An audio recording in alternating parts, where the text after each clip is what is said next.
Good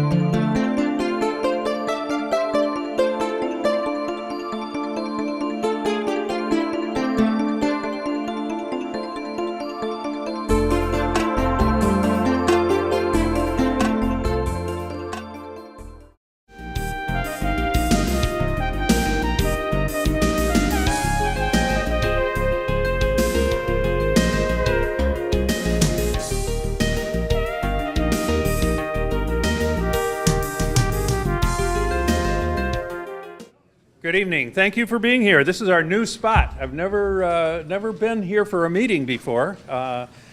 Kay has been our benefactor of getting this spot for us. We were in Synovus Bank for several years, and they've decided to close their community room to outside use, and so by scrambling around, Kay did find this lovely facility for us. So we're really excited about being here and very appreciative of that. If you would all stand at this time and face our giant flag up here on top, we will do the pledge. And Vic, if you will lead us in the pledge, please. I pledge allegiance to the flag of the United States of America and to the republic for which it stands, one nation, under God, indivisible, with liberty and justice for all. Remain standing, please, for a short prayer. Mr. Marshall. Dear Lord, as we gather for this meeting, give us the use of your gift of peace and understanding, that we may approach the matters we handle with sincere and just hearts. May you watch over and guide our tongues, that we may not hurt our friends with whom we work, for the betterment of our communities. Keep us always true to the principles on which our association was founded. We ask this in your name. Amen. Amen. Be seated, please.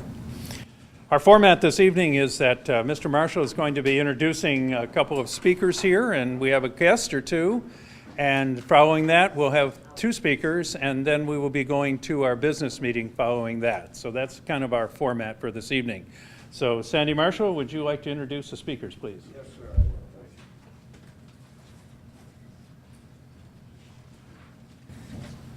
Good evening, everybody, and welcome to the First Baptist Church. I'd like to take this opportunity to thank our guest here coming tonight. We have three people here to speak to us as guest speakers concerning the up-and-coming referendum on the school board issue to raise the ad valorem taxes to help out with the school system. I want to introduce Dave Watchdog Minor, is what he likes to be called, who is the representative on the school board from District 3.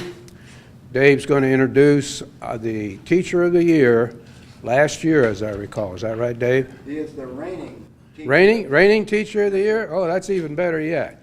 But anyway, Dave's going to come up here and give us about a couple of minutes here to tell us who Nick is, and then Nick's going to get up here and tell us why he got to be Teacher of the Year for a few minutes. Thank you, Sandy. Nick LeDuc is a fourth grade teacher at Braden River Elementary School. He's also a rock star because he is that good.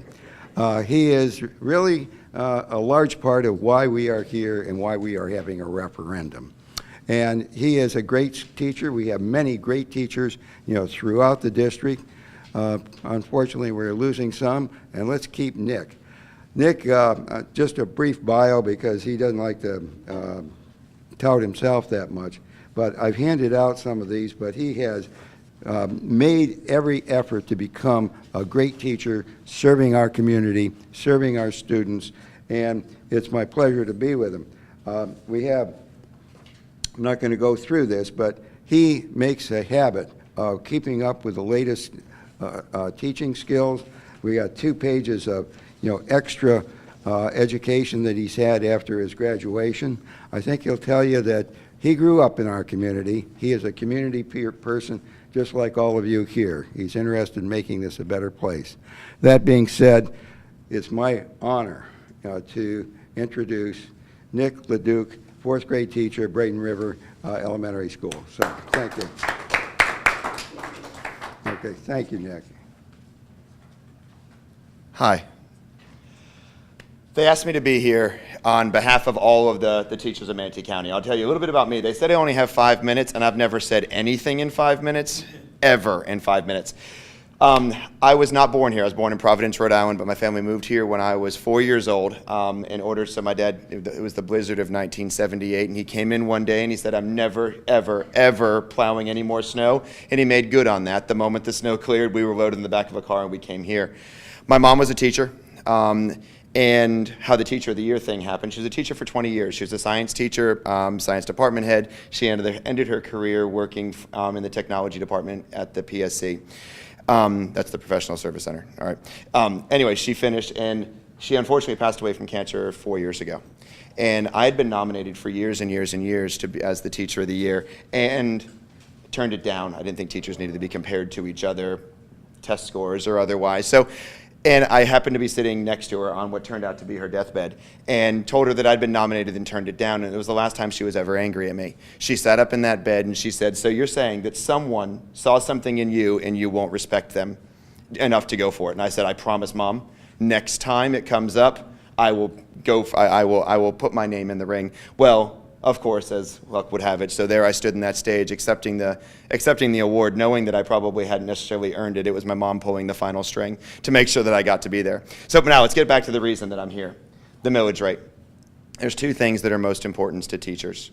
The most important thing to teachers is time. If you ask any teacher anywhere in this district, what would they like more of, they would say more time to work with their students. So that means if there's a yes vote for this millage rate, we give teachers the opportunity to have more time with their students, extra 30 minutes a day. That means one more kid that you can reach. That means one more conversation you can have to become a mentor to that kid. That means one more lesson for those students to become a better student. Secondly, I sat last year. We had one opening at the school that I teach, where I teach. We had the opportunity to hire a teacher, and we interviewed the best and brightest for people that had applied for the position. And inevitably, if we found someone that was excellent, that we wanted to hire, inevitably we would offer them the job, and they'd say, no, we accepted a job in a neighboring community, in a neighboring county. This happened over and over and over. This wasn't a one-time thing. So now, what I'm asking for a yes vote is you're not investing in me. Somewhere right now in Gainesville, in Tallahassee, there's the next me sitting there, waiting for a job. And they're saying that they want to live on the beach. So they're going to look at the counties along the west coast of Florida, and they're going to go in, they're rock stars, they're going to go in, they're going to have their interview, and they're going to get offered jobs from not only Manatee County, but other counties. With all things being equal, right now, they won't choose Manatee County. That's it, because of the salary. If we pay teachers in a commensurate manner, you're not investing in me. You're investing in the future me. 20 years from now, you want the Nick LeDuc to be sitting there saying, I got the job, because I chose this county because it was where I wanted to work and because they paid well.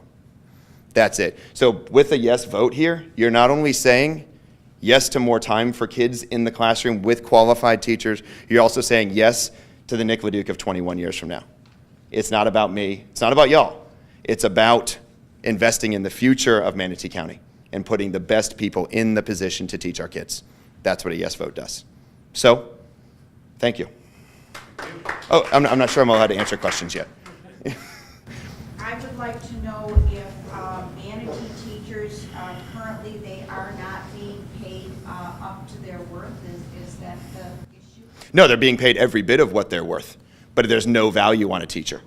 A teacher is, no matter how much we are paying, a teacher can be, we need to be promoting the very best salary to make them not want to make them want to, what's that? To stay. And I'm not here to tell woe is me stories, but there are teachers leaving our county to go make money, to make more money elsewhere. Good teachers, spectacular teachers. So is there no promotion plan? Okay. Yes, sir. Yeah, what we want to do, folks, for the questions and answers, Nick was introduced and requested to be here by David for purposes of letting you know that we have this kind of a person in our community here. But the questions that you're asking, we would like you to direct them to Dave or Linda when they come up. So at this time, I'd like to thank Nick, and at this time I'll move up here and Nick, you're welcome to stay through this if you like. I'd love Because the first part of the meeting, the first half hour of the meeting would be devoted to this issue involving the referendum. So at this time, I'd like to introduce to you a lady that is here tonight, and she called me today. I wasn't expecting that she was going to join us tonight, but she called and asked, she called my wife at the office and left word for me to call her to come here tonight and speak as part of the loyal opposition to this referendum. This lady has lived in the community for many years. I think she ran for school board at one time, and she's been involved with school issues that I know of personally, because I was involved on behalf of the Federation on the same issues involving the problems that came up in the budget, as well as the Sales Tax Accountability Committee. So she knows a lot about this aspect of what's going on in the county, and she asked to be here tonight, and I said yes. I called Jim, our president, and we agreed that she should be allowed to come. So she's got 10 minutes to tell you what she wants to say. Hopefully you don't need to use all that, because what we'll do after that's over is we'll let Dave then say a few words on his end of it, and then between the two of you, then people can ask questions like our worthy secretary here, Kaylin, asked a minute ago, and the questions will be in such a way that you will give each of them a chance to respond to whatever it is the question is by way of an answer. So at this time, Linda, we'd like to invite you out. Linda Scheich. Okay, it wasn't coming through well enough. Okay, come on up here, Linda. And tell us a little bit about your background, because I don't know a whole lot about your background personally, except what I remember, and I don't have that good a memory anymore. So go ahead.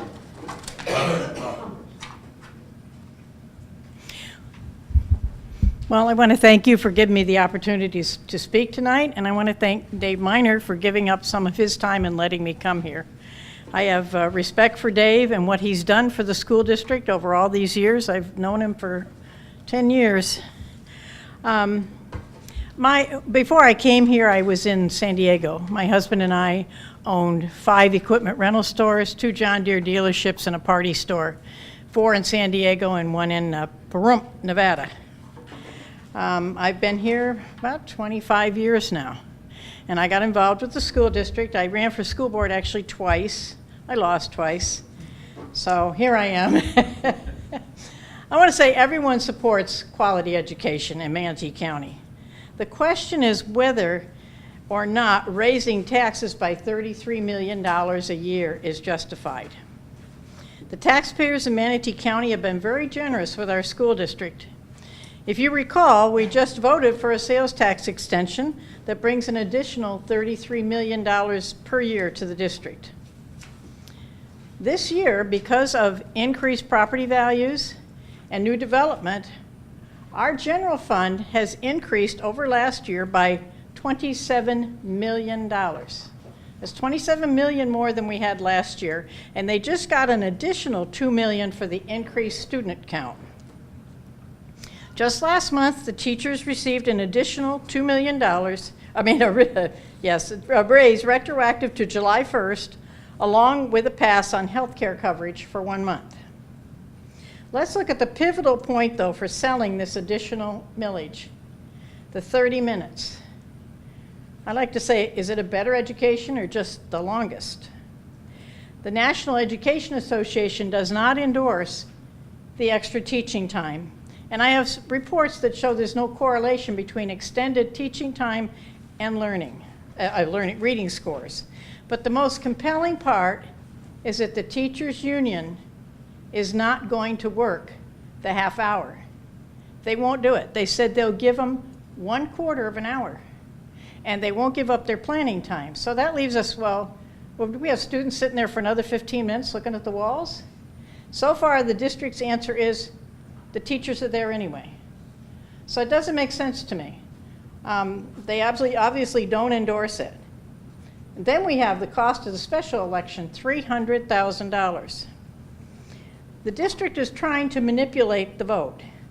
They know that their proposal can't survive on its merits if the majority of the voters were to vote on this. They're trying to stack the deck by getting employees out to vote with a special election when most voters are not even aware of this referendum. This obvious waste of $300,000 alone is a reason to defeat this referendum. Add to that the cost of the hundreds of hours spent by administrative people preparing multiple PowerPoints, multiple handouts, not to mention that the teachers have been flooded with election information by the district. In the district handouts, they're promising raises. Now that's misleading because it's only a temporary supplement. And a portion of this is for working more hours. Payroll is a permanent and ongoing expense. The tax is not permanent. It's only for 4 years. It's unsound fiscal management to pay a core expense, such as payroll, from a temporary revenue source. At the League of Women Voters debate 3 days ago, the district answered this, that if the issue doesn't pass again, the money will be taken away. There are 4 ways to make teachers' compensation packages competitive, and it can be done without a tax increase. Number 1, they can use on half of the additional monies received over the previous year, which is $27 million. They can reprioritize their expenditures and place teachers at the highest priority. They can become more efficient in their current operations. They can cut waste from their $884 million budget, or any combination of these 4 methods. The board chair, Scott Hopes, has made the statement that 10% of the budget of the expenses could be cut. The district has a fiduciary duty to be prudent with taxpayer funds. There's a lot of mistrust in the district. In November 2017, it was disclosed that a school district bank account with millions of dollars flowing in and out of it had not been reconciled in the past 11 months. Dr. Green and the CFO neglected to keep the board and the public fully informed along the way. That same evening that the lack of bank reconciliation was announced by a citizen group, it's been learned that the CFO resigned, and Dr. Green neglected to inform the board at that time. Can you imagine the CFO resigns, it's disclosed that the bank reconciliation hasn't been done for 11 months, and the superintendent did not inform the board. At the same time, an outside CPA firm noted findings of noncompliance, specifically 37 instances where payroll taxes were not deposited timely, incurring penalties. Why is this happening? Past performance is indicative of future results. The district has unlimited access to the press, and they have a public relations department. They're flooding the newspapers with information that is misleading. There's a recent article in the Herald Tribune.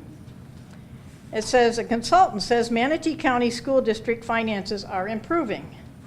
It goes on to say that the reserve fund balance topped $25 million last year, just 4 years after it fell to a negative $7.5 million. That sounds wonderful. It doesn't if you know the facts. In the first place, the word reserve is misused. The financial statements attributed to the $25 million, it's attributed to unappropriated funds, which include the reserve. The reserve this year ended at $15.3 million after a reduction of the prior year of $16.3 million. My time? Got 10 minutes. You had 10. Okay. All right, well, I'll just leave the rest of it to you. I hope that you vote no on this. Thank you. Okay, at this time, Dave, want to come up and make your presentation, please, and then following Dave, he has 10 minutes. We'll do 10 minutes of question and answer. Thank you very much, Sandy. I agree with Linda that I've known her for 10 years. We've known each other, and I like her, and she likes me. And that's about the only thing I agree with about what she has just spoken. I think that there's good reason why the Board of Realtors has endorsed voting yes. And I think that reason is because even though those urging no had their time, they were more concerned about the future than talking about the past. I've been involved in public education in this county, for those who've followed, for about 25 years. I can tell you that no time during those 25 years has our financial and our district been in better shape than it is now. I was with Linda with her Sales Tax Accountability Committee. I've been involved with all sorts of parts of education in this community. However, we are in a situation where we are desperately in need of these funds. When I say desperately needing these funds, is that we are losing teachers, we are losing school bus drivers, and we can't continue. What she calls is a waste of having this election now, and is because it's not a waste. It's critical that we have this approved for this next fiscal year. If we don't have this approved for this next fiscal year, we're going to be continuing to repeat what we've done for the last couple of years. Last spring, 80 teachers said that they were leaving our district, because of finances. 80 teachers. Now, when we lose a teacher, there is a cost. It's cost of recruiting, training new teachers to replace them, and it doesn't cost just a little bit. It's estimated by those who study this that it's about $50,000 apiece to recruit, train, and put them in line to be a teacher. 50,000 times 80, that's $4 million just going down the drain and not improving our district. And that's why this board says, stop this nonsense. It's worth it to pay $300,000 for a special election to stop it now, not go on with this. It's imperative. It's imperative that our teachers learn from our community that this community appreciates their being here and to have competitive wages. Mr. Leduc talked about the fact that we have interviewed many teachers, potential teachers, to come and join us, and they've gone elsewhere. In fact, the largest number of teachers who didn't come back to us have gone to Sarasota. Why do they go to Sarasota? Because Sarasota pays more.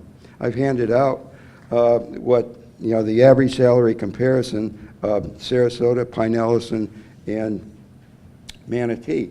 For teachers, our average salary is $45,800. You can get a couple $1,000s more average by driving down to Sarasota. You could get $9,000 more, or excuse me, $54,500, about $9,000 more going to Sarasota. That's unfortunate. Our teachers deserve as much as they get in Sarasota, but we don't have the money to do that.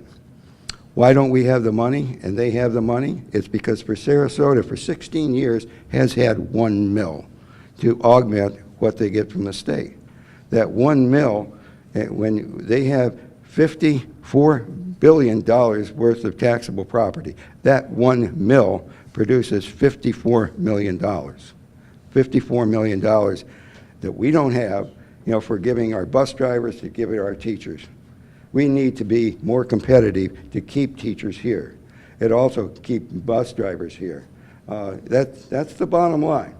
When we lose a quality teacher, when we lose someone like Nick Leduc, and we've lost many, not exactly because he's a rock star, as I said, but very fine teachers. They say, my family comes first. I'm going down to Sarasota, or I'm going to Pinellas, where they can get several $1,000s more too. We got to stop being a minor league team, for our neighboring counties. It's important. In order to do that, we have to have more resources. This charge that this is temporary. You know what's temporary? What the state legislature does every year. It's temporary. How much are we going to get? And it may be usually it's been going up. Sometimes it goes down. Sometimes even during the year. About 10 years ago when the budget crunch up in Tallahassee, they reduced what they were giving. It would be really nice to have something more stable, and this would be more stable than what we get from the legislature. And our teachers deserve that, our bus drivers deserve that, our children deserve that. When we lose teachers, even during the year, then the instruction is lost. The idea of 30 minutes more which Sarasota has had for 16 years, has resulted in their children having the equivalent of 1 more year of public education than our children. And despite what we heard from Mr. Scheich, we're going to be providing extra instruction, which will come up to that. And I think that it's imperative. When I call this just critical, not just for financing, when I say it costs $50,000, $4 million down the drain, but it's critical to keep the quality trained teachers there. The impact of losing teachers is even more important, and we're losing them right and left. Last year, the number of teachers not only going to Sarasota and to Pinellas has been escalating. There are 276 good teachers who live in Manatee, but you know where they teach? Sarasota.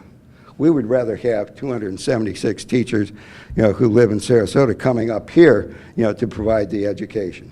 It's not just teachers, though. We're losing, and bus drivers, we're losing personnel like principals. Short story. I'm at an award ceremony up in Disney World to decide who is the very best principal of the year of the whole state. I was there because we had in Manatee County a representative, from one of our elementary schools, from Terra Elementary School, nominated and a finalist for the whole state of Florida, to be Principal of the Year. One of 3 finalists. So proud. He was loved by his teachers, parents. He had done a wonderful job. That was the second Tuesday of May, a year ago May. Drum roll. He selected the very best. The very best. That was May of 2016. August 2016, he goes to work in, guess, Sarasota. Sarasota. Sarasota. We need to be, this millage won't make it even, but it will make us competitive. And we should not continue being uncompetitive, continuing to lose for our children, for our community, the talent that we have in our schools now, and we need to have to serve our children, to make this a better community. All of you here are community-oriented, want to make it a better community. Time and again it's said, for businesses, for everything, schools are critical for the quality of the community. And that's one reason why not only the Board of Realtors has endorsed this as good for everybody, but also the Lakewood Ranch Business Alliance says it's good for business, it's good for parents, it's good for students. And so I'm asking everybody to do what's good for us, good for the students, good for the teachers, and get out and vote yes. Get out to have your friends and neighbors vote yes, to get your parents, your children. It's critical to this community, and I thank you for the opportunity to point that out, how important this is. Thank you.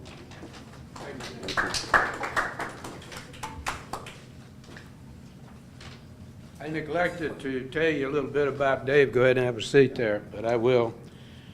He graduated from Amherst College with a BA, University of Detroit Law School with a Juris Doctorate degree, practiced law in Bradenton for over 25 years. He's a former city attorney, a former assistant county attorney, a former resident assistant state attorney. He's currently the president of the Anna Maria Island Kiwanis Club, an auditor of the League of Women Voters. He has been a member of Big Brothers Big Sisters, I guess Big Brothers, president of the Manatee Children's Services, chairman of the Manatee County Cable Television Advisory Board, governor of the Florida Association of School Advisory Council, statewide board of directors of the Coalition for Assessment, and he's a former Marine veteran, served in Vietnam, and a lifetime member of the Marine Corps. So he hasn't been too busy during his lifetime. Thank you. Okay, at this time we will field questions from the group here, and each person, Dave and Linda, will have a chance to respond. Limit on time is 2 minutes each, and there's 10 minutes of this we'll take of the meeting tonight to do that. Yes, ma'am, go ahead. Yes, I'd like to ask Mr. Leduc, have you been recruited? Has Sarasota County reached out to you to hire you? Yes. More than once? Yes. Not just this year, but other years? Yes. So not just because you're the teacher of the year, but No. they know that you're one of the best? Yes. Okay, wait, hold, wait. We got to get this on the microphone here for public. Come on up here. Don't worry about it. Okay, man, thanks. Okay. The question was if Mr. Leduc been recruited, and his answer was yes. In other words, people trying to steal him from Manatee County. Okay. Now, questions for Dave or Linda? Okay, you had a question, Kaylin?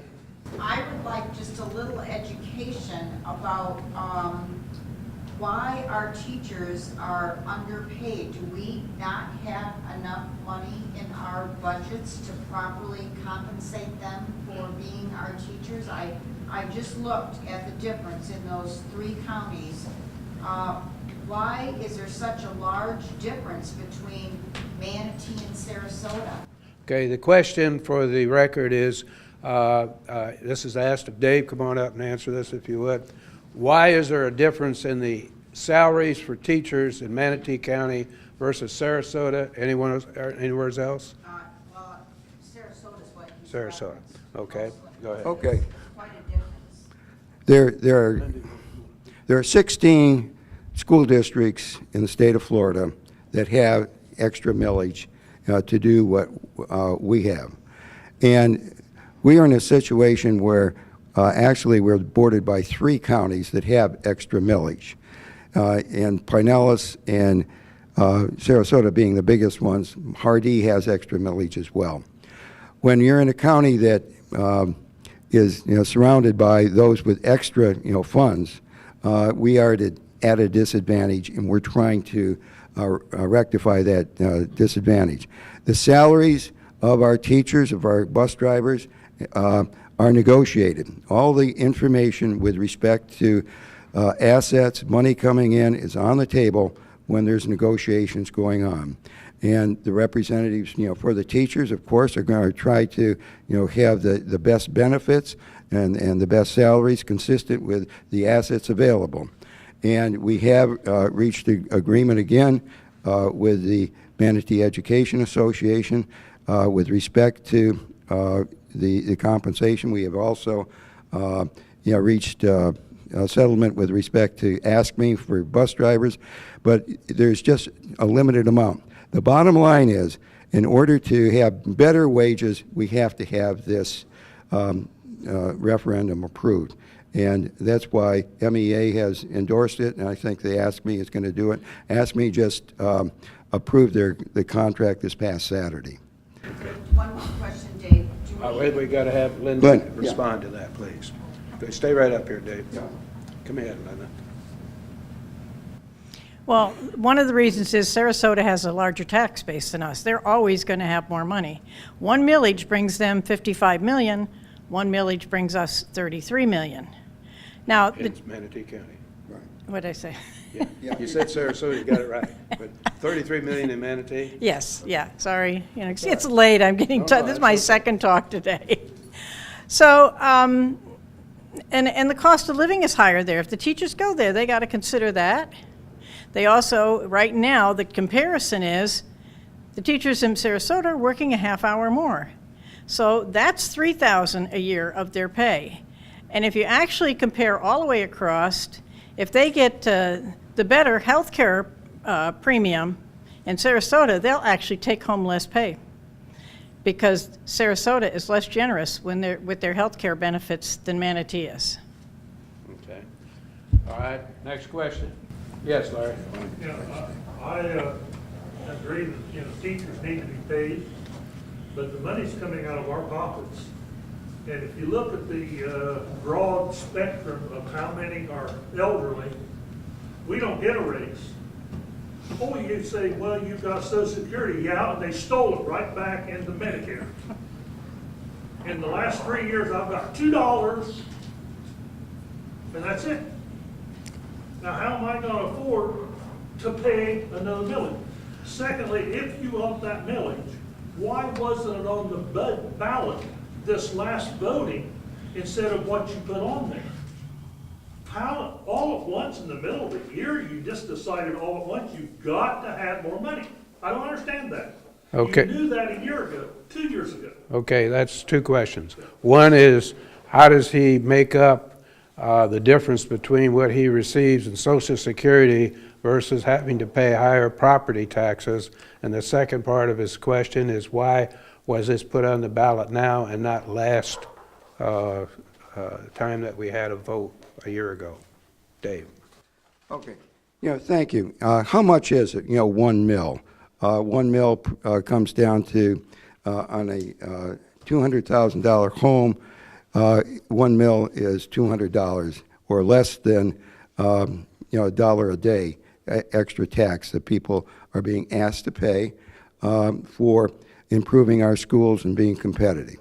That's what it comes down to.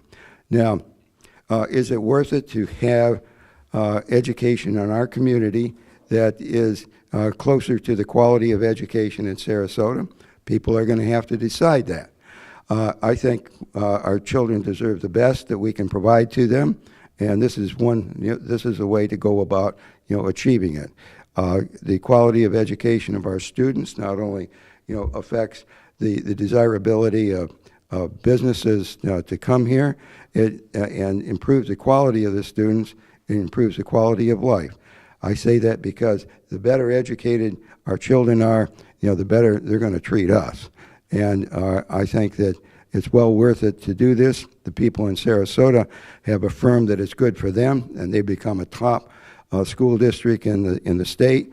I think that pride and our district and the desire to give our children the best deserve this recognition. Now, that's part of it, okay? The other, why now? Why now? Why the 300,000? Okay. People often say, well, it's too late, too early. I say, you do it now. And it took until this fall to have a majority of the board say, yes, it's absolutely necessary to have this done. And to have it done when Sarasota is also doing it and has done it at this time, for the last 16 years, when more people are present in the community than any other place, when it's a time when it's an issue that's not buried, 12 amendments and propositions down on the ballot, where people can really understand and know the importance of it, is the best time in the judgment of the board, to have this done. I said before, by having it approved now, it could save maybe $4 million in not having to replace teachers that otherwise leave. Thank you.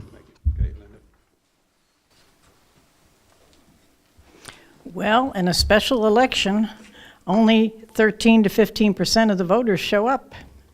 In Manatee County, that would be about 25,000 people.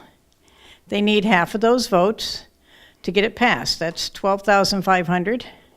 And if they can get all the teachers to vote for it, they got 7,000 yes votes right there. That's why they're doing it now. And I want to reiterate that there's $27 million more in this year's general fund than there was last year. They can use that funding for teacher raises. Okay. Next question. Go ahead. How can you guarantee that you're going to take that money and make sure that that goes to teacher pay? Okay. The question was, how can you guarantee that if this is approved, that this money will go for teachers' pay? Dave? Okay. Number one, the ballot language specifies how it's going to be used. Anybody, could go to court be it a teacher or you, and enforce that distribution of the money through a writ of mandamus. If you say, you know, all this money is being used for vacations for Dave Watchdog Minor in Aruba or something like that, you could get a circuit judge to say, school board, you can't allow that to happen. That's enforceable. The other is we have a finance advisory committee, you know, to review that, make sure that the money and report to the public that is being spent in accordance with the representations on the ballot. In addition to a financial advisory committee, we have an audit committee that goes through this. I'm very proud of that audit committee. This is one of the things that I really wanted to see when I came on the board. It's done a splendid job. We also have an outside internal auditor to make sure that how we spend the money is in accordance with our representations. That is something we didn't have when I came on the board. It's cleaned up how the money is being spent. That's your assurance that it will be spent in accordance with. Change the original budget to reduce the teacher pay in that and then just take it out of the second part? Wait a minute, Oh. that's the second question. We gotta separate the questions so we don't confuse the speakers, and we only got 2 minutes because we can't spend the whole meeting doing this. Go ahead. Okay, I'm an expert on the committees. I was on the two budget committees. I was on the superintendent search committee. I was on the land and facilities committee, and I was on the sales tax committee. And they did make a promise in writing. It was on the referendum for the sales tax. They didn't keep a single one of their promises. When the committee reported that to the school board, the reaction was they shut down the committee. There's been no accounting for the sales tax money since 2012. That's $150 million not accounted for. So I have personal experience. They stack these committees with celebrity names, half of whom don't ever show up. Actually, about 3 people typically show up to these meetings having looked at the information that was sent to them and prepared for a meeting.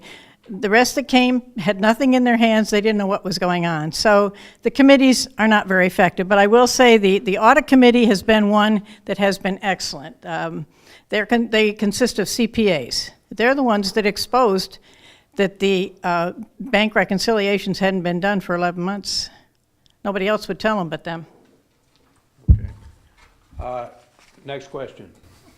Is there any real estate or empty buildings that is owned by the school district that could be disposed of, that's not being used for that purpose to help this budget at all? There are properties that the school district owns that are not being used at this time. They're very small in value. They are, from time to time, we do sell off property if we conclude that there is not going to, in the foreseeable future, be a use for them. At the same time, I think you appreciate it's important that the board be looking to the future and set aside properties for future schools. That certainly has been the case with 3 new schools we're building in the next year. I'm talking about the North River School, a new middle school out east, and as well as in their parish, and also to have a new middle school out in Lakewood Ranch. Those properties are vacant, to answer your question, but we set them aside for future use. It's to the advantage of our community that we get properties at a good price, set them aside for future use, and that's what we've been doing. I need to say that many of the things, the representations Linda Scheich said about committees, I think is a disservice to the people who served on them. You've answered the question. Yeah. We don't want to get into the personalities. Come on up here, Linda. See, can you answer that? We like each other. No, I agree with Dave that selling property is not a viable answer to this. Okay. Good, short and sweet. I have one question. Why is it that this referendum only goes for 4 years to provide money for teachers as opposed to whatever? You want to take it? You can. Go ahead, Dave. Okay. There's only one answer for that. Yeah. Our Florida statutes, limit it for 4 years. And that's why Sarasota has 4 times, gone back to the voters, and the voters have said, yes, We reviewed what you've done. They had an outside committee like we're proposing, that committee, and they didn't just show up. And outside auditors have reviewed it, and they say this has been a success, and they become, maybe the top school district in the state. We want to do the same thing. We're using them as a model in most everything that we're doing.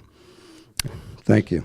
Did you want to add anything I to would have that? answered that in one sentence. Okay. That, it's the Florida statute. Florida statute. Okay. Yes, ma'am. How many, This will be the last question because we got to wrap this how up. many positions, teaching positions are currently open that are being held by a short-term or a long-term substitute? How many openings do we currently have? Because we can't, like Mr. Leduc said, they interview, they find the most wonderful person, and they It just changes daily, but he'll probably have the most current. can't fill them. Okay, make it short and to the point, Dave, because I know you got another meeting to go to. He's got Okay. another meeting to go to. Okay, I love meeting. Okay, this is the most recent. Right now, we have 33 vacancies, you might say, that are occupied by long-term subs, okay? What? Do you look at day-to-day subs? Yeah, well, this was like, Like you hire somebody, okay, this was in the last week, but you're absolutely correct. It varies from day to day. But I'm just saying, this was last week, 33 long-term subs. And there are 44 positions that are advertised for teachers that we can't fill even with long-term subs. And that's really bad because the students are not getting the instruction, the quality of instruction they deserve. I'll contrast that with Sarasota.